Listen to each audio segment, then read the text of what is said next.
ТV-ийн мэдээ үргэлжилж байна. Монголын татварын албаа татвар төлөгчдөд ээлтэй эрсдлээс урьдчилан сэргийлгэж чиглэсэн үйл ажиллагааг хэрэгжүүлж зөвлөн туслагч татварын алба болох зорилт тавьжээ. Цаашлаад энэ онд үндсэн 5 томоохон ажлыг хэрэгжүүлэхээр төлөвлөсөн байна. Энэ талаар студид сэтгүүлч Баяр Цэцэг зочинтой ярилцсана. Баярлалаа. За тэгэхээр манай өнөөдрийн зочноор Хавл дүүргийн татварын хэлтсийн дарга сүрэн тамжид өргөдөө оролцож байна. Тэгэхээр татвар төлөгчдийн өдрийг бол тэмдэглээд ингээд 26 дахь жилдээ болж байна. Тэгэхээр энэ жилийн хувьд одоо ямар онцлогтой байна? Ямар зорилтуудыг тавиа ер нь ажиллаж байна вэ? За баярлалаа. Жил бүрийн 5 дугаар сарын 2 дахь 7 хоног татвар төлөгчдийн өдрүүдийг тэмдэглэн өнгөрүүлдэг. Энэ жил бид 26 дахь жилдээ зохион байгуулагдаж байна. Улс орныхоо сан өмөргийг бүрдүүлж байгаа нийт татварлагдчдуудын өдрийн мэндийг төшөөлье. За Монголын татварын алба энэ жилийн хувьд бол татварлагдчдад ээлтэй эрсдлээс урьдчилан сэргийлэх үйл ажиллагааг хэрэгжүүлэх зөвлөн туслагч татварын алба болох зорилго тавин ажиллаж байна. Тэгэхээр 2025 он гараад одоо чамгүй хугацаа өнгөрлөө. Тэгэхээр Монголын татварын албаны онцлог ажлуудаас дурдвал одоо 2025 онд юу хийж хэрэгжүүлэхээр бас төлөвлөсөн байна. За 25 онд бол бид томоохон ажлуудыг өрнүүлээд байна.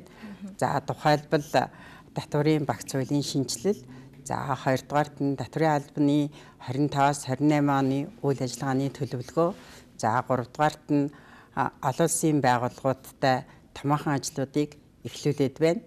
За 4-р нь татварын албаны захим шинжиллийн асуудал, за 5-р нь улс орон нутгийн төсвийн орлогыг бүрдүүлэх томоохон үргүүдийг хүлээн ажиллаж байна. Байгууллагын алсын хараагаа ер нь шинжилэн баталсан уу? Хэрвээ шинжилэн баталсан бол бас үзэгчдэд танилцуулбал тийм. Байгууллагын алсын хараа бол 15-аас 20 жил магадгүй түүнээс удаан хугацаанд хүрэхээр зорьсон түвшин байдаг.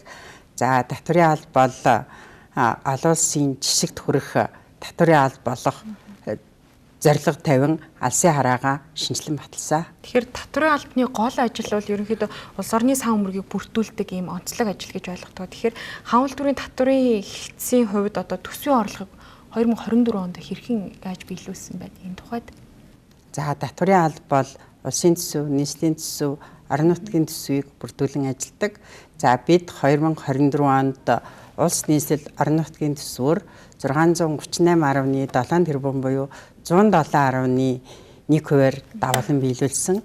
За мөн энэ хугацаанд бид нар татвар төлөгчдөд хувь хүний орлогын албан татвар, аж ахуйн нэгжийн орлогын албан татварын буцаа олголт, хөнгөлөлт, чөлөөлтийг олгодог. 2024 онд бол бид иргэний хувьд бол 6397 татвар төлөгч буюу 9 тэрбум төгрөг. За аж ахуйн нэгжийн хувьд бол 580 аж ахуйн нэгжид 12.9 тэрбум төгрөгийн буцаа олголтыг 4-5 дугаар сард олгоод байна. Жил бүрийн бид нэр 5 дугаар сарын 2 дахь 7 хоног татвар төлөгчдийн өдрүүдийг тэмдэглэн өнгөрүүлдэг гэсэн. За ингээд 2025 оны 5 сарын 5-наас 5 сарын 9-ний өдрүүдэд татвар төлөгчдөө чиглэсэн сургалтуудыг зохион байгуулж байгаа. За ингээд татвар төлөгч та бүхэн маань татварын багц хуулийн шинжиллийн санал болон өөрт хэрэгцээ сургалтандаа хамрагдахыг та бүхнээсээ уриалж байна.